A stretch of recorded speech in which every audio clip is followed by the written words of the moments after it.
to the Utah Democratic Party. It's all over the front page, and get your tickets there. We'll drop a link in there, okay, Ann? We'll drop a link for you. Okay, thank you very much. Do we have Dr. Brady? Are you with us here?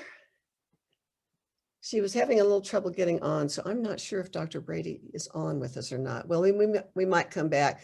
Those of you that have been getting our newsletters, you know that redistricting is such a critical issue, and Dr. Brady, our issues director, has been doing a fabulous job following that. We will be putting up updates, and we will be asking you to be involved. The committee really does want to hear from the people. So we will be asking you to be involved, and Dr. Brady will be heading that up. All right, I think I've come to the end of my announcements. I'm going to go ahead at this time, and I'm going to turn it over to Jennifer Fresquez.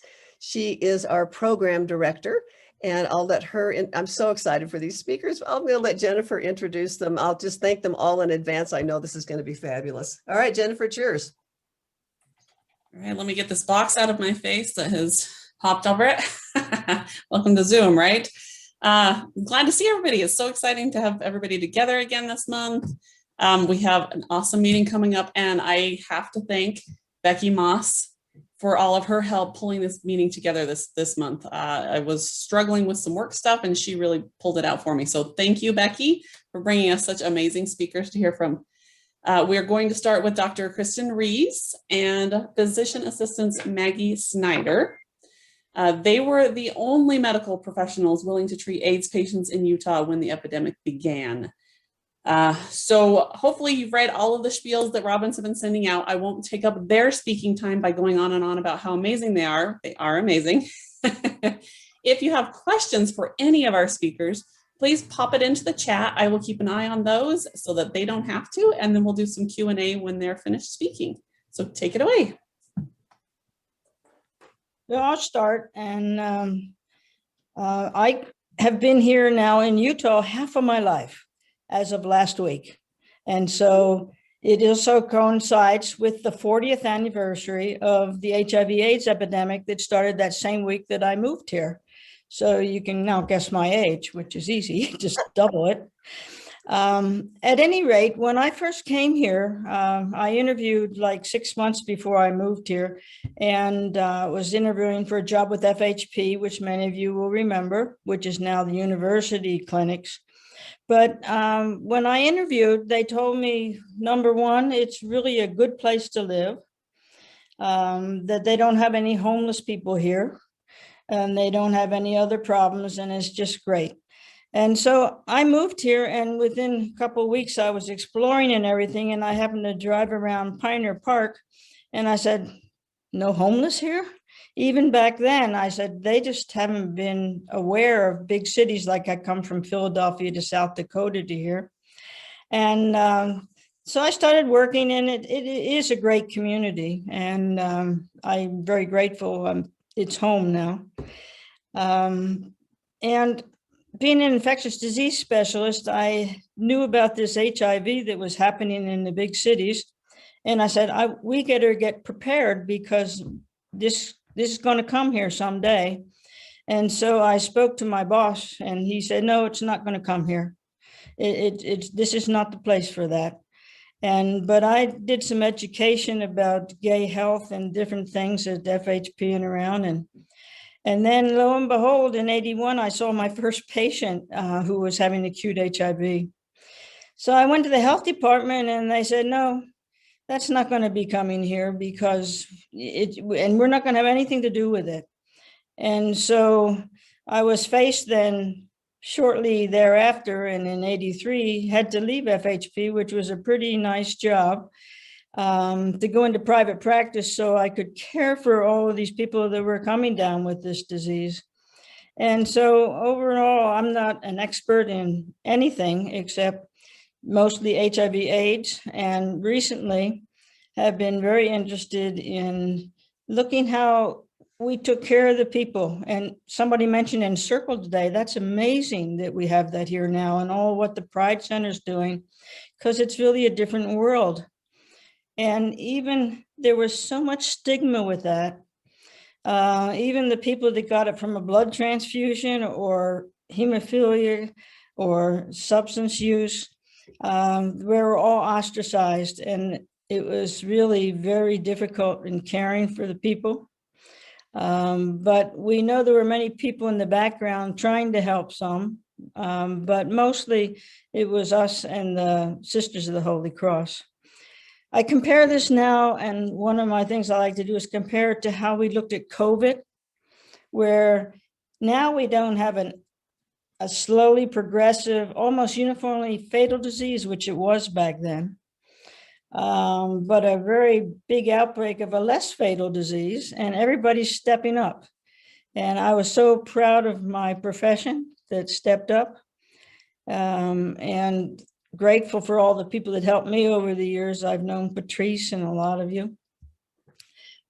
So at that, I think that I want to have Maggie talk, because we're not the biggest experts in anything but HIV/AIDS, and she's much better at talking about that than I am. Not really, but we'll let her believe that. I was an RN working at Holy Cross, and HIV became evident, and we were both working very silently back in the days of everyone being in a closet.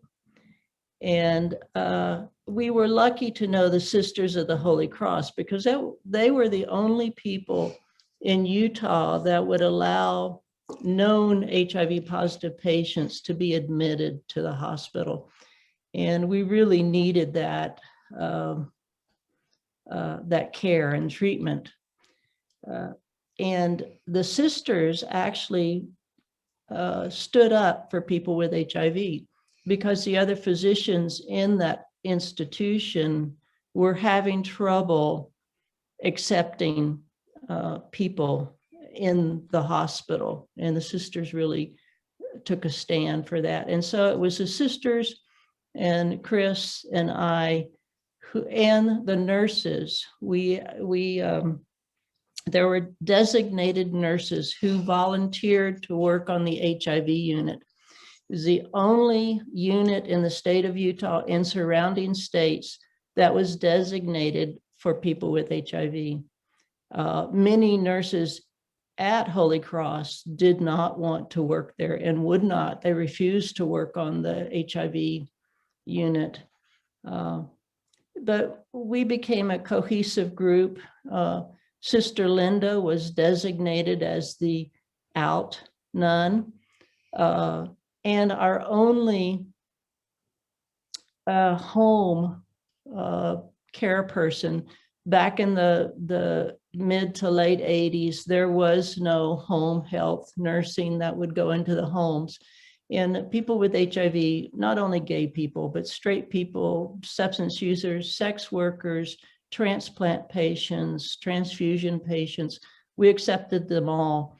But Sister Linda would go to their house and make sure they had food, and they were getting their medicines and getting bathed and all the essentials that one needs to live and die. I can't say enough about the people who helped us help people. And Becky knows the stories. She probably remembers some of the stories better than we do. But Kristen put word out when we got so many patients with HIV.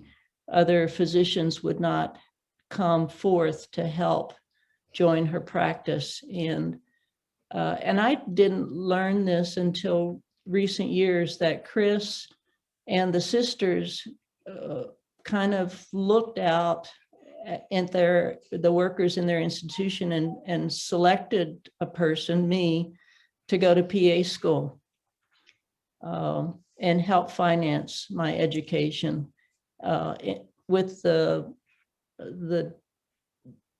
agreement that I would come and work with Chris. And so that's how it all started.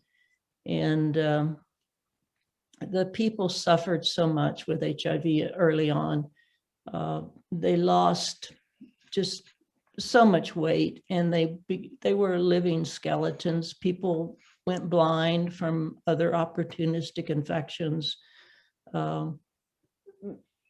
Just things that you couldn't imagine. And when I think back on it now, how devastating it was, and even for me, unimaginable things that could happen to a person medically.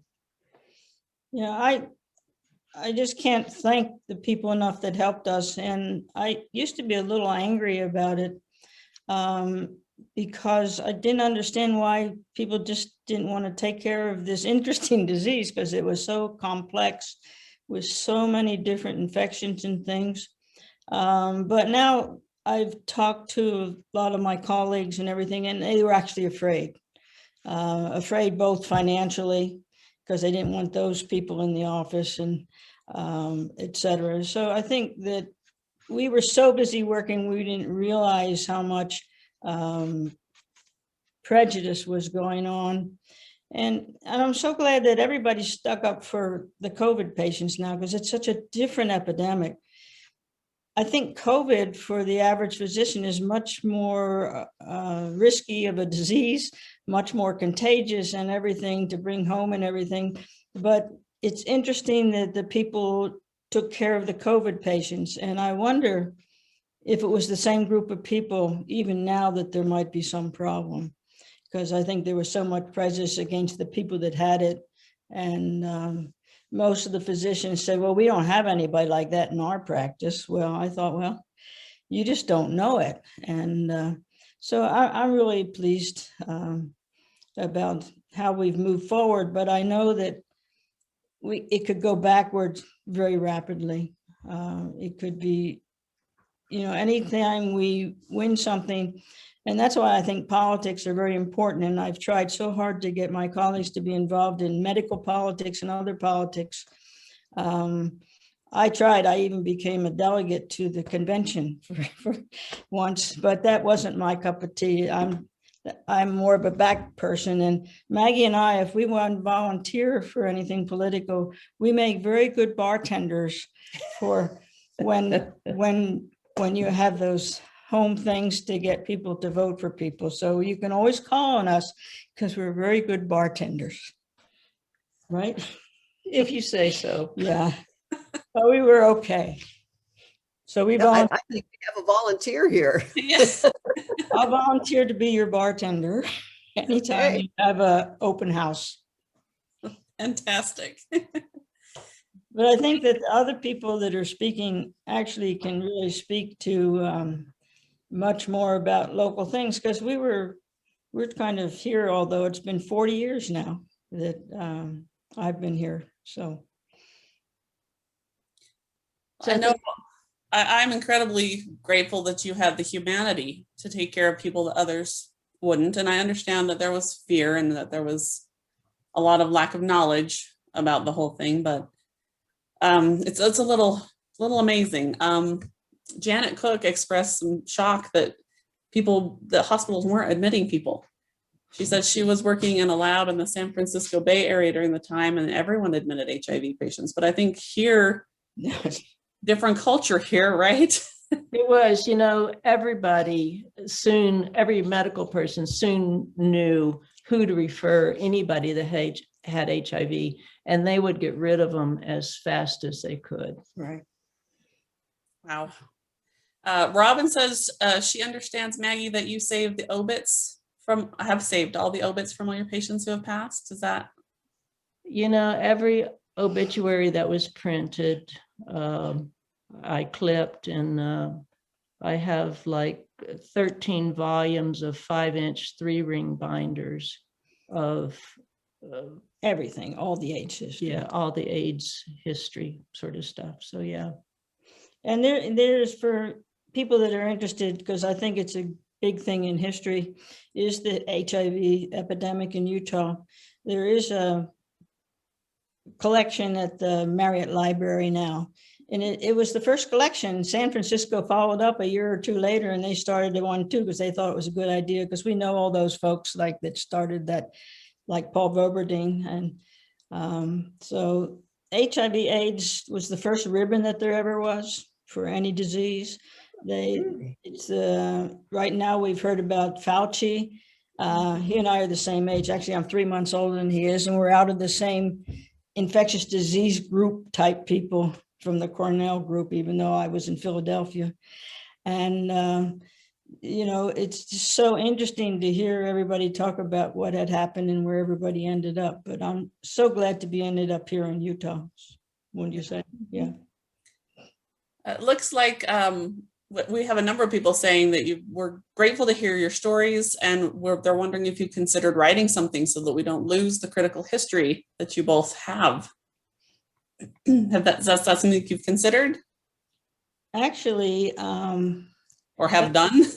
no, I'm not a writer. Maggie's the writer, but she hasn't done it. But Beth Clements, who's one of the history professors at the university, is writing a history of HIV in Utah.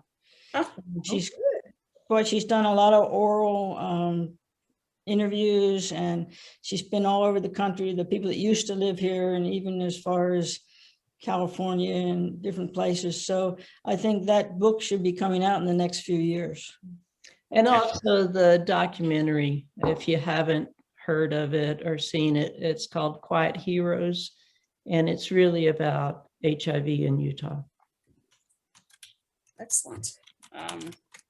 I will see if I can find a link to add to that. What color was the ribbon? Was it red? The ribbon Red. for HIV? Yeah. Yeah. There was really the people in the arts that were very supportive, and the film industry that started all of that. Excellent. Great. Well, I don't see any other questions, but I am incredibly grateful to have heard from both of you today and for everything that you have done. If anybody does have questions, let me know, and we'll throw that out there. But thank you both so much for joining us today. Next, we're going to switch to Dr. One more question, please. Oh, excellent. Did I miss it? Dr. Reese, I didn't get a chance to write it up. Dr. Reese, can you tell them what happened to about you ending up greeting everybody who came in through the Salt Lake City airport?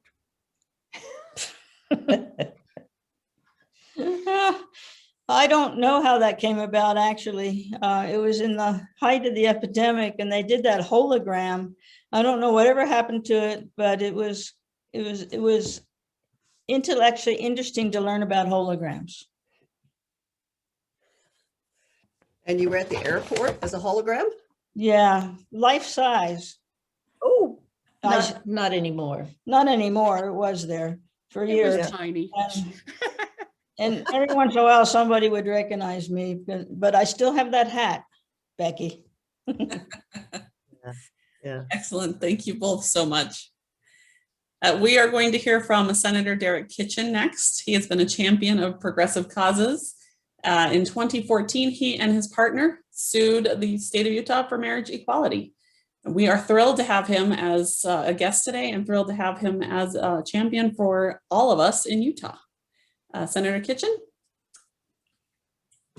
Well, good afternoon, and thank you so much for having me today. Can everybody hear me okay? We're good? Yeah, good. Okay. First of all, I want to offer my most heartfelt and sincerest gratitude to Maggie and Kristen. I was born in '88 and came out in 2004. And I just want you to know how much your effort matters to me, even though it was before my time in many ways. It means so much, and I love you both, so thank you, and happy to see your faces on Zoom today. As was mentioned, my name is Derek Kitchen, and I serve the residents of District 2 in the Utah State Senate.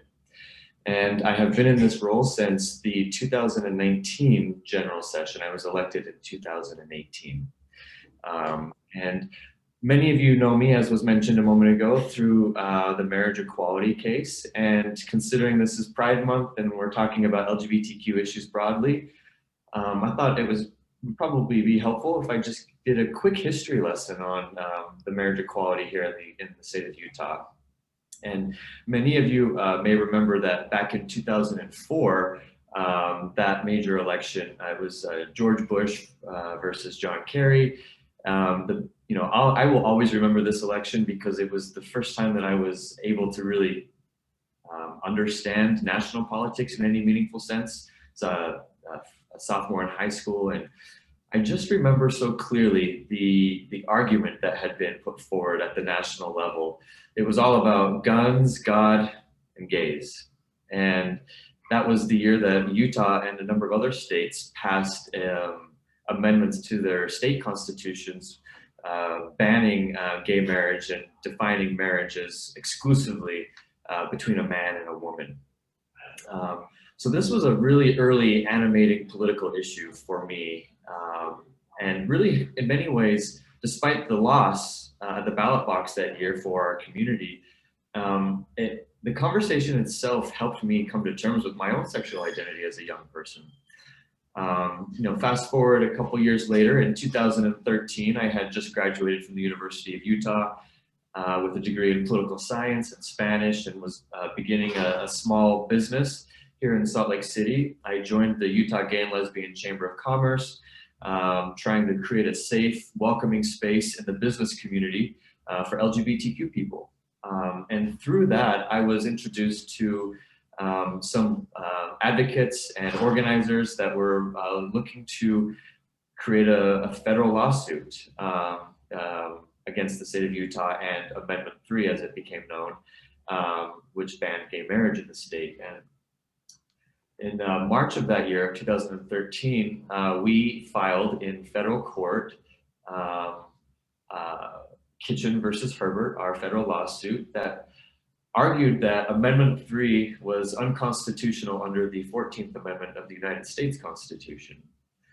I'll just say on the side here that this was a moment in time where I was not involved really directly in politics, and I didn't really know the lay of the land, so to speak, in terms of who had been working on marriage, and I wasn't really familiar with the Equality Utah too much at the time, and so we were actually encouraged by a lot of individuals and groups to drop our case because it didn't feel like it was the right time, and there was a much broader legal strategy, I think, taking root in the country, and there was a real fear that our case would disrupt the direction of the marriage equality movement and perhaps even set us back. There were some real fears there. I think the luxury perhaps of me being a young person, I have a really high tolerance for risk. We decided with our legal counsel to pursue this case in anticipation that the United States Supreme Court would rule in our favor on the Defense of Marriage Act, which had recently been argued before the Supreme Court, but no decision had yet been given. And so fast forward to December 20th, 2013, just 5 days before Christmas, Judge Robert Shelby in the court here in Salt Lake City ruled in favor of us, writing that Amendment 3, Utah's ban on gay marriage, conflicted with the 14th Amendment and that guarantee of our due process and equal protection clause. And I think what's really important about this ruling is that it stated that while the state does have the right to regulate marriage, it nevertheless must do so in a way that doesn't infringe on the constitutional rights of its citizens, including LGBTQ citizens. And so perhaps you remember this incredibly joyous day in Utah history when hundreds of our friends throughout the whole state were rushing to the county clerk's office to urgently get married, because we weren't sure how long this newfound freedom of marriage was going to last here in the state of Utah of all places, right? Following that victory, the state of Utah, Governor Herbert and Attorney General Sean Reyes appealed the decision to the 10th Circuit Court of Appeals in Denver. And we went and argued in front of that three-judge panel. And on June 25th, 2014, that judge, or that was a ruling 2-1 that ruled in favor of Judge Shelby's original ruling, upholding our constitutional right to marriage. And then, of course, the Supreme Court case came, or pardon me, the state of Utah appealed once again to the Supreme Court. And on October 6th, if I'm not mistaken, of 2014, the Supreme Court decided not to take on our case for their hearing. And so it deferred down to the 10th Circuit ruling, which legalized gay marriage for Utah and 5 other Western states. Following this groundbreaking decision from the 10th Circuit Court, we started to see other marriage bans throughout the country being overturned, with Kitchen versus Herbert being a frequently cited case, setting critical case law for others to cite and overturn their state bans. And then, of course, in 2015, this led to Obergefell v. Hodges, which is the Supreme Court decision that legalized gay marriage or same-sex marriage for all Americans, and is a huge monumental decision in American history, and something that I'm really grateful to have been a part of, at least here in Utah. And so that was my experience as a very young adult, my early 20s. I understood the branches of government and how all of this worked, but it wasn't until I got involved at this depth that became so clear to me that advocacy is obviously marching in the streets, and it's canvassing and sending money to your preferred politician and fighting for the things that you believe in a formal political manner. But we also have the judicial branch, and this is our opportunity in many ways to hold our government and our institutions accountable to the values that we carry as Americans. And so this catapulted me into the public light, of course, being the named plaintiff on this case. It taught me public speaking, a little bit, I should say, at least. And it showed me that I can make a meaningful difference in my community if I just put myself out there. And so shortly after that, I ran for the Salt Lake City Council, and then, like I mentioned, I ran for the Utah State Senate in 2018. And right now, I am the only out LGBTQ person serving in the legislature, although I'm not the first. We've had a number of trailblazers come before me, and they all deserve a lot of credit, and created an environment where somebody like me could be elected. And so a couple things beyond the marriage issue that I really want to talk about. There's so much LGBTQ related history in the political realm here in the state of Utah, but I think it's worth noting at the local level, there's some really cool things that have happened over the last couple of years.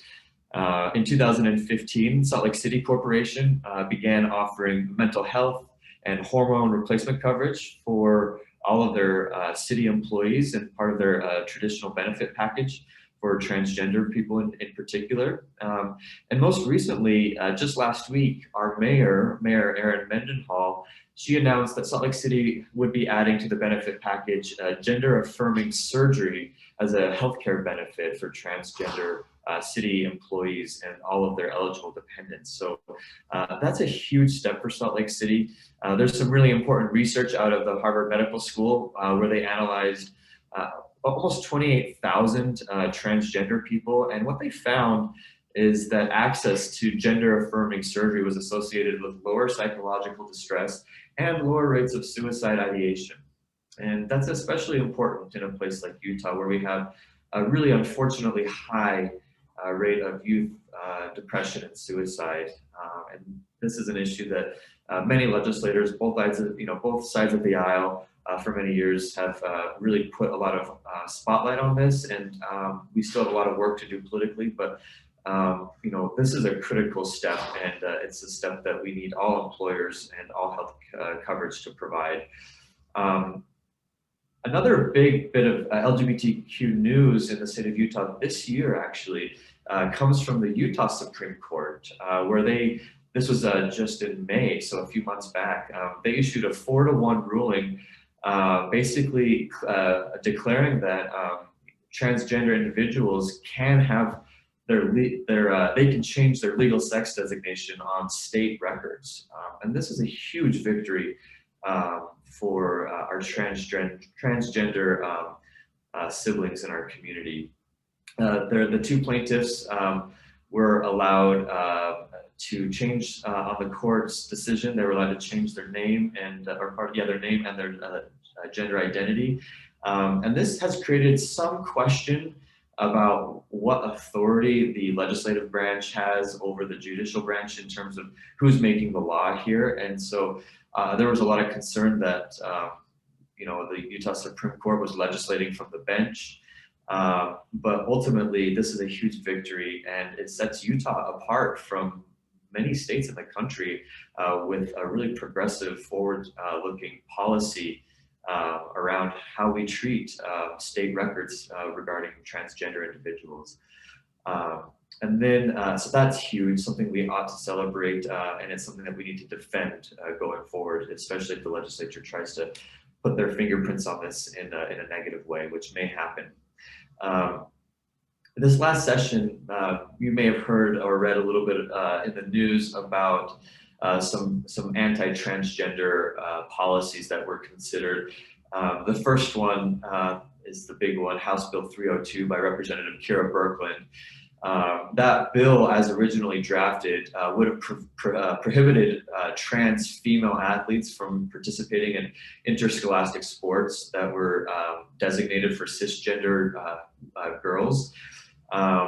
That had gone through a number of iterations, and Representative Birkeland went back to the drawing board a number of times. It was substituted a bunch. It ended up passing out of the Utah House of Representatives, and it made its way to the state Senate, and it was heard in a Health and Human Services committee. But the committee, I'm grateful, but the committee decided not to take a vote on this bill, effectively killing the legislation for this year. And I think, what we're seeing is a common divide between our two chambers. The House has a certain personality, and the Senate, we like to think of ourselves as having a different kind of personality, and perhaps even sometimes, some legislators see the Senate as maybe a place where some of these bad, policies can be killed more effectively. And I think that this House Bill 302 is a good example of that. I know that some of my Republican colleagues in the Senate, Senator Andreg being one and Senator Mike McKell being another, were really disenchanted with the process, in addition to the language and the effort by Representative Birkeland. And so my hope is that in the 2022 session and beyond, that we will be able to retain some of the support that we've been able to cultivate from these senators and keep it off the table, because just simply having the conversation about whether or not trans girls should or shouldn't be able to participate in school sports is really damaging to their emotional and mental health.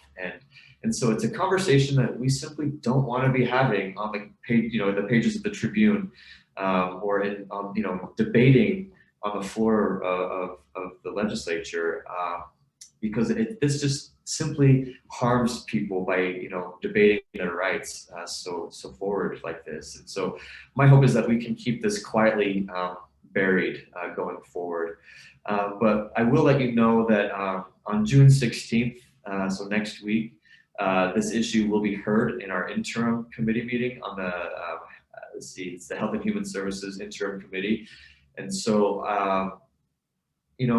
public comment is always an opportunity, and some of the most effective ways for individuals to make their voice heard in the legislative process. So if you're interested and have thoughts on this or care about it, I would encourage you to log on to le.utah.gov. I can drop a link here in a moment in the chat box, but it'd be really great if you could provide public comments on this matter, and hopefully keep it out of the main debate in our general session this next year. The second bill that came forward this last session that is worth noting is House Bill 92 by Representative Rex Shipp. Its short title is Medical Practice Amendments, and With this effort, Representative Shipp sought to categorize several medical procedures such as unnecessary puberty inhibitions or sex characteristic changes as unprofessional conduct, therefore removing a doctor's ability to legally perform these procedures. We were able to keep that one in the House and get it held in the Rules Committee. But I wouldn't be surprised if we saw a very similar policy brought forward again next year. So we need to keep our eyes on that, and it will also be heard in the Health and Human Services Interim Committee on the 16th. So both of these issues are coming up, and since you're all politically minded and engaged, I encourage you to make your voices heard on this. As allies of the LGBTQ community, we really need you to step up if you have the bandwidth to make a few comments. So much more to be said. I want to acknowledge that I'm maybe short on time, but a couple things that I'm keeping my eye on more broadly on the policy side of LGBTQ stuff is the blood donation rules for gay men in the United States. Prior to 2015, the Food and Drug Administration, they had instituted a lifetime ban for gay men on blood donation. After 2015, they had a rule change that adjusted that timeline to a 12-month waiting period where gay men had to abstain from sex in order to donate blood for at least 12 months. In April of 2020, I believe last year, the FDA did update their rules once again, and they moved it from a 12-month waiting period down to a 3-month waiting period, which is good, but I really want to be clear that this federal deferral period is completely unnecessary, and it's a huge example of discrimination against gay men. So for example, a man who has had protected oral sex within the last 3 months could not give blood. But a woman having, unprotected sex with as many individuals as she wants can turn around and go donate blood, no questions asked, and be a part of the donor pool. And so that's a very clear practice of discrimination here in the United States that needs to be addressed. And I'm optimistic that we'll get some movement from the Biden administration on that. But it's just worth noting. I've also been getting a lot of comments from constituents about the gay panic defense and how that's not technically outlawed here in the state of Utah. And so I'm working with some legal counsel at the legislature, and perhaps we'll have a policy conversation about that in the next legislative session. But I'm still uncovering some of the politics of this, and perhaps we'll see more coming down the pike on that one. Before I wrap up, I just want to acknowledge all the work that has been done by LGBTQ people and allies in the state of Utah, many of them on this call here today, who have helped us really meaningfully move the needle on policy toward LGBTQ Utahns. Whether it's the non-discrimination work that had been done, or even the ban on conversion therapy, among others, a lot of work and a lot of capacity building and relationship development has gone into that, and I feel really proud of our state. Obviously, Spencer Cox made big news just last week with his declaration acknowledging the LGBTQ community and Pride Month. This is obviously huge for the state of Utah. The same day he issued that declaration, another Republican governor down in Florida signed their anti-trans girls in sports bill. And so I think that is a really interesting contrast for Republican governors to see how one has approached it versus the other. And I think that it opens up opportunity for us to continue to develop relationships with not only Spencer Cox, our governor, but other members of the Republican Party, members of the Mormon faith, and others in the community that can help us protect our community more broadly. I'd also like to note that with Pride this last weekend, I was really honored to be able to, along with Councilmember Chris Wharton and Councilmember Darren Mono, both out LGBTQ council members here in Salt Lake City. The three of us were able to take Lieutenant Governor Deidre Henderson through the Pride Story Garden. We spent about 2 hours talking about Stonewall, highlighting key figures from the LGBTQ community here in Utah, including Maggie and Kristen and many others. Introducing Lieutenant Governor Henderson to drag culture, and really opening her eyes to our community in meaningful ways. And so this will be an ongoing effort, but I think that we need to see everybody as a future ally, and that should open up opportunity for us to not be afraid to have conversations with people, whether it's at work or in the neighborhood, or just being an open ally is something that we can all do. And I appreciate many of you for being vocal allies for the queer community over the last couple of years. So yeah, I'll maybe leave it there. I'd love to have a more open dialogue with questions if there are any. And otherwise, I'll just wait for Marina, who I'm eager to hear from. I'd like to acknowledge that I first met Marina Gomberg when she was working at the Utah Pride Center. I want to say 2006 or 2007. And she's been a dear friend and somebody who I look up to and respect very deeply from that moment on. So thank you so much for allowing me to be sandwiched between two, or I guess three of my heroes. So thank you so much. I worked at the Salt Lake County Government Center. I do work there, and I was there the day that all those couples descended on the county building, and it was an incredible feeling. I mean, you just could feel the love. It was amazing. And it's also funny that there's kind of a ripple effect to the same-sex, the legality of same-sex marriage. I was a surrogate, and for my first two surrogacies, I couldn't carry for a same-sex marriage here because you couldn't legally be married. And to do that here, you had to be legally married. So by my third surrogacy, we could do that. And so I carried for a same-sex couple. So it's interesting how much ripple effect those types of things have. So thank you for your efforts and for all that you do for our state. And we're so thrilled to have heard from you today. We are going to move on to Marina Gomberg, and I'm excited to hear from her as well.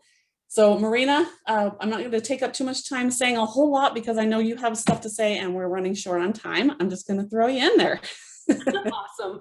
Thank you so much. I am honored, just as Derek said, to be here with my pals, Maggie and Kristen and Derek. And so I'll just jump right in knowing that we're short on time. For those who don't know me, I'm going to give a little background only because I'm going to be talking about something that I don't actually have real reason to be talking about, except that I'm going to do it anyway because I'm bold. So I grew up here in Utah. Jewish, well, I say Jewish, I think, but in Ogden and to a family that wasn't like others around me, but had a good upbringing. And I ended up studying gender studies at the University of Utah and taking, gosh, as many classes as I could from Beth Clement, who is now doing the history on the AIDS epidemic in Utah. I, as Derek said, worked at the Pride Center for a long time and was working with youth for a while. And then during the Prop 8 time in California, was actually doing the communications and training the media about how to talk about LGBTQ people fairly, accurately, and inclusively, because so much was happening here in Utah at the same time that was happening. And then I moved up I'm currently now working at the University of Utah, and I lead a team of professionals who do the marketing and communications for the College of Fine Arts. I sat on Equality Utah's board of directors for 6 years and was the board chair right as we were getting SB 296, the legislation that the anti-discrimination bill for LGBTQ people in housing and employment.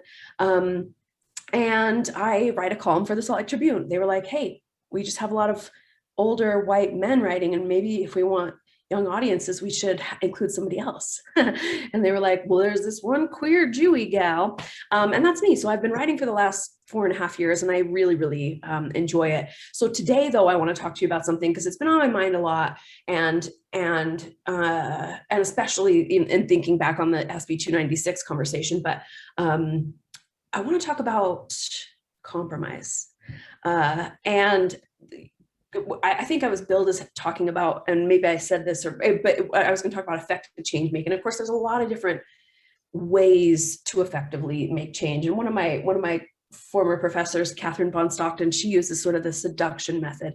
She just gently urges and caresses people to come and believe what she's saying, and it works all the time. And then there's like, on the flip side, you know, the Donald Trump like sort of hate, lies, and deceit method. And it can be effective in some ways as well. But the kind of effective change making that I want to talk about today is compromise. And I do want to be clear that, like I said, I'm not a scholar on the ethics of compromise. So you can take what I have to say with a grain of salt. But I am somebody that studied the history of protests and movements, and I've worked for the last 15 years seeking equity and justice for marginalized communities. And I'm the daughter of educators, one who's an attorney and a mediator. So I'm a practicing compromiser. And it started at an early age, because I remember, if I had a dime for every time my mom said, Joey, Marina, no, you need to figure this out. You need to share, take turns, or make a deal. But you know, what's interesting is that the idea of compromise is kind of one that's polarizing.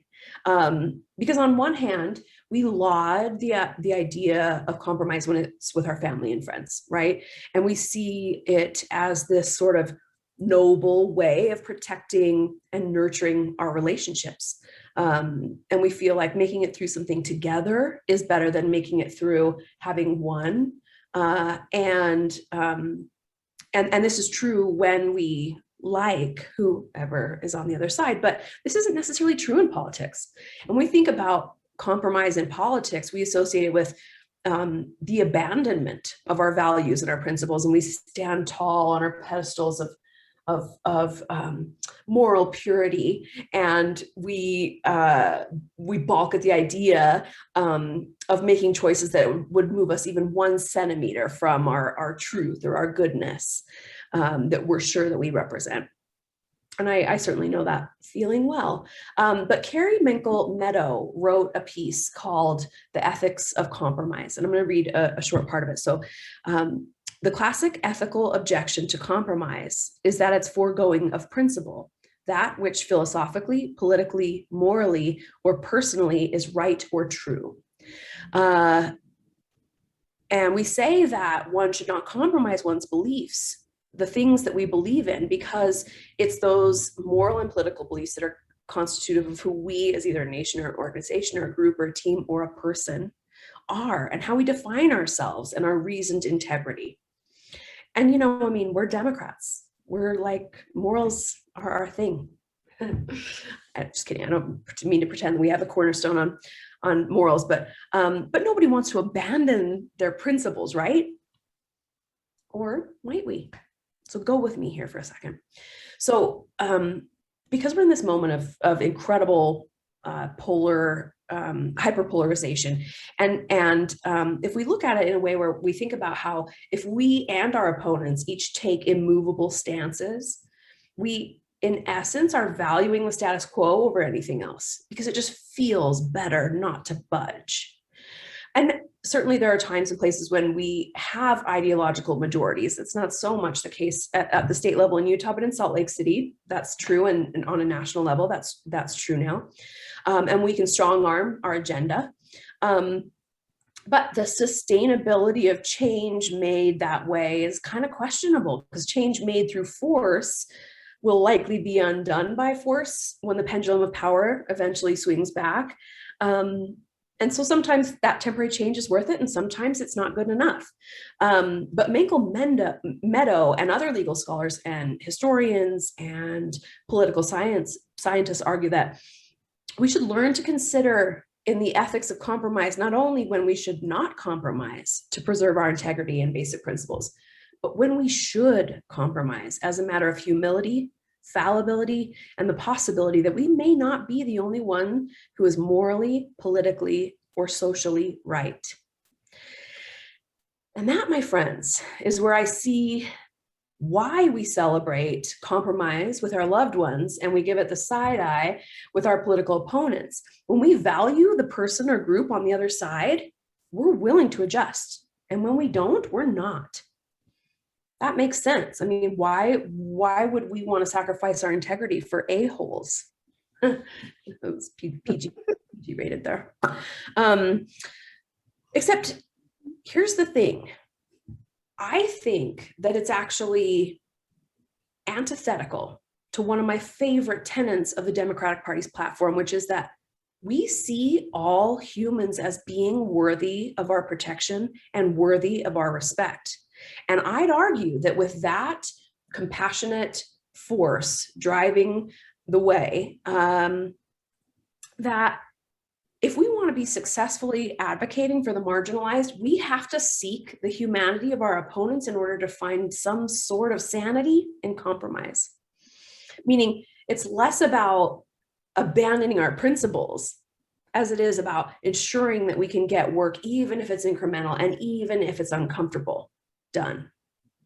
It's how the Affordable Care Act was passed. It's how the Civil Rights Act was passed, women's suffrage, which was a questionable compromise. I don't know if that's a compromise nonetheless. And our very own 2 SB 96, like I said, the anti-discrimination law protecting LGBTQ Utahns in housing and employment. And there are times, of course, when we seek the humanity of our opponents and we can't find it. And honestly, like, I couldn't compromise with Hitler. I couldn't compromise with Trump. I probably couldn't even compromise with Mike Lee. And honestly, when you genuinely seek the humanity and it ain't there, bye-bye. Like, you don't have to. Go ahead and stand your ground. However, if you seek the humanity of your opponents and you can find in them or in their proposed solutions, even while you still disagree, that's the sweet spot. And for me, abortion rights is kind of a good example of that, more than things like gun rights or tax law. Because I think about the people who are anti-choice, or who call themselves pro-life.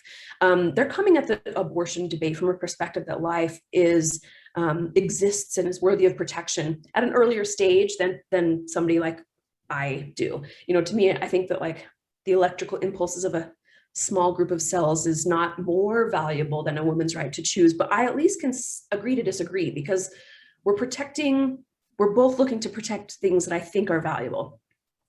And of course, it's not all that easy, because certainly there are people who are just trying to control women's bodies, and it's not altruistic all the time. And of course, for the people who are like these heartbeat enthusiasts who don't necessarily care about the heartbeat of LGBTQ people and BIPOC people, it complicates things. Nevertheless, the point is that I question our moral high ground if it's predicated on the notion that people who disagree with us aren't worthy of our consideration and respect. And honestly, getting things done is the main reason that compromise is the ethically sound choice. We're not always great as human beings, me too, at navigating the gray areas of life, but it's something we've got to work on if we want to, not to sort of just absolutely implode from the tension of our righteous disagreement. And so in closing, I just want to say to you, powerful, reasonable, compassionate Democrats, let us not allow the long-term suffering of many because we can't withstand the short-term discomfort of compromise. And then with that, I'll just open up to your disagreement.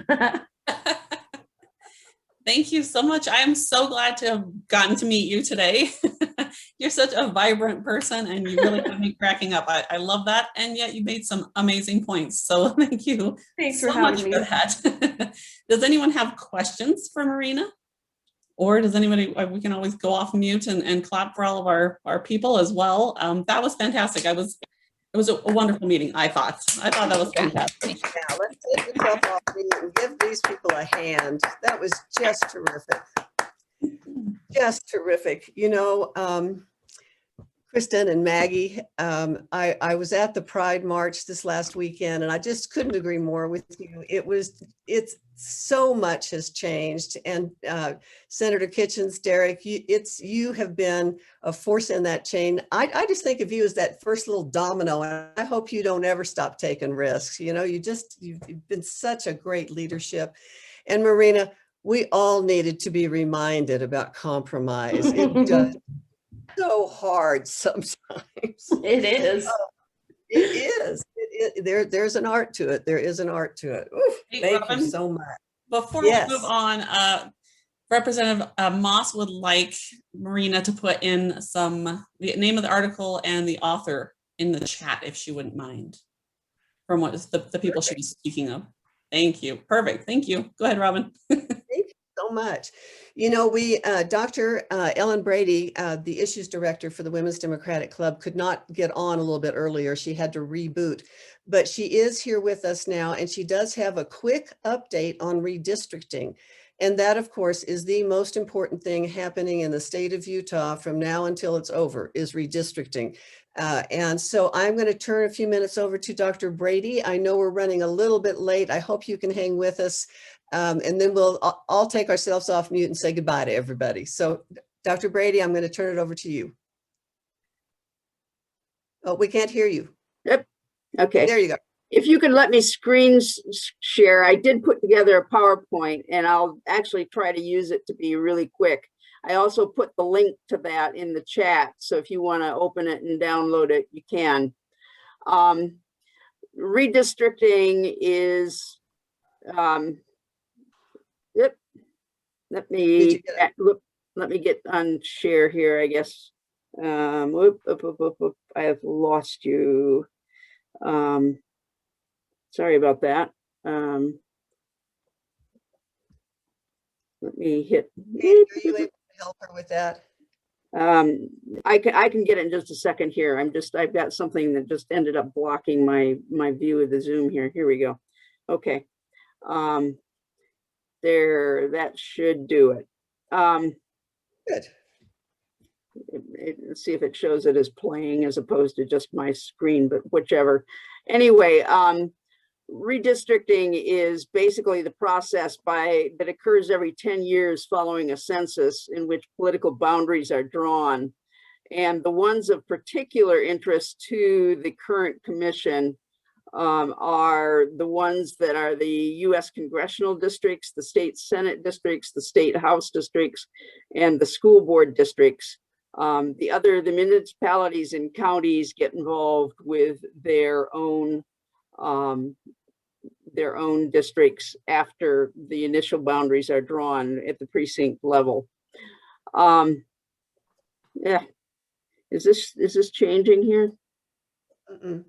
No, I'm not sure. It says you've No, I don't. started sharing, but it's not actually sharing yet, unless that's just me. Yeah, Okay. I can't see it at all either.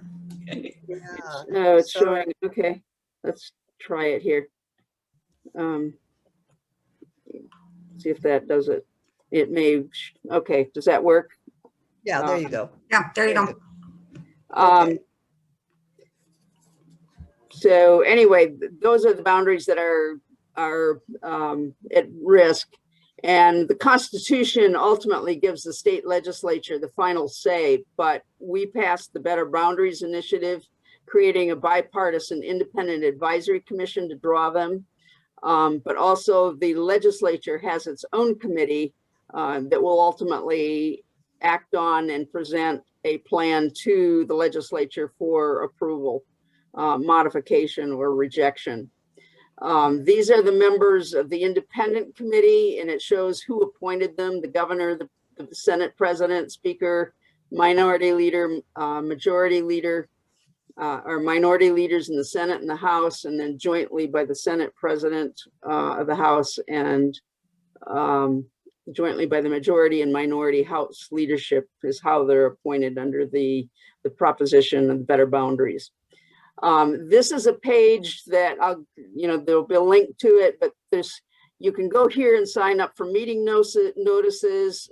If you scroll down on this page, which I can't on the screen because it's a screenshot, you'll find copies of or links to documents, audio recordings, etc.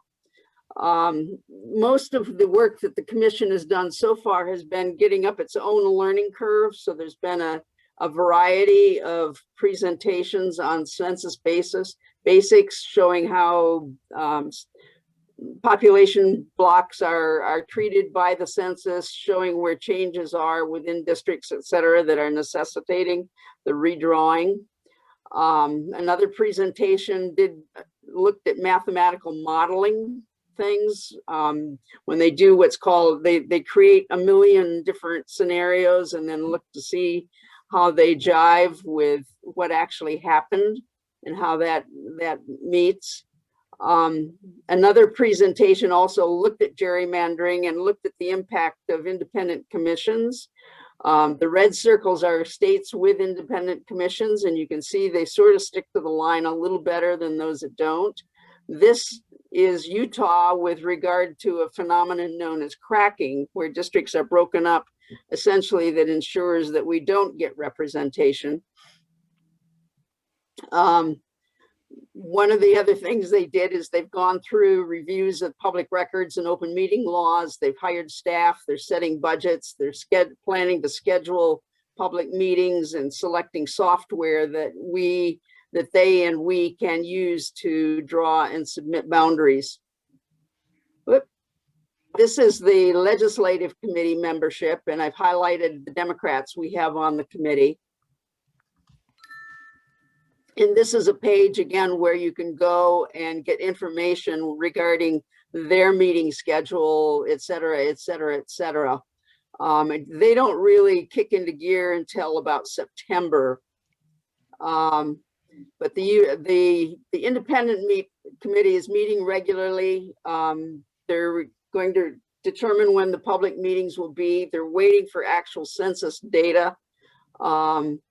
We will have software available. And as I said, the legislative committee meetings appear to be that they will start in earnest in September, and the plan has to be turned over to the legislature in October.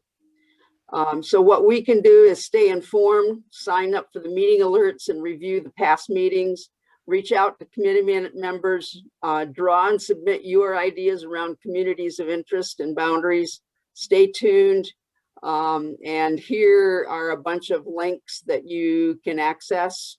What I forgot to put on here is that there is a, and you can find it on the public notice hub site. I think there is an email address in which you can email the comments to the commission around your issues of what you believe communities of interest are and where the boundaries should be and things of that sort. So hopefully that was quick and sweet and short and quick and helpful. Thank you, Ellen. Yeah, can you unshare your screen? Yep. There you go. All right. Thank you, Ellen. And for everybody, if you get the newsletters, we will keep you updated. Ellen does an excellent piece on what's happening with redistricting. And for heaven's sakes, let's everybody get out there and explain to this commission that Salt Lake County is a unit so that we can get congressional representation. You know, let's not have Salt Lake County sliced down the middle. That's ridiculous. So we've got work to do on that. Thank you. Sorry, it's a little It was interesting. In the last meeting, Rob Bishop made the comment that, you know, some people seem to think the purpose of this is to give the Democrats one district. And what he needs to be told is that, you know, the goal, in fact, should be that of reasonably proportional representation, competitive districts, and reasonably proportional representation that leaves all groups feeling represented. And certainly Salt Lake County has not been represented because of their slicing and dicing. We got to all be making that point. Well, teammates, we have come to the end. This was just such a fabulous meeting. I just am so, thank you, all of our speakers. You were just wonderful. Everybody take yourself off mute and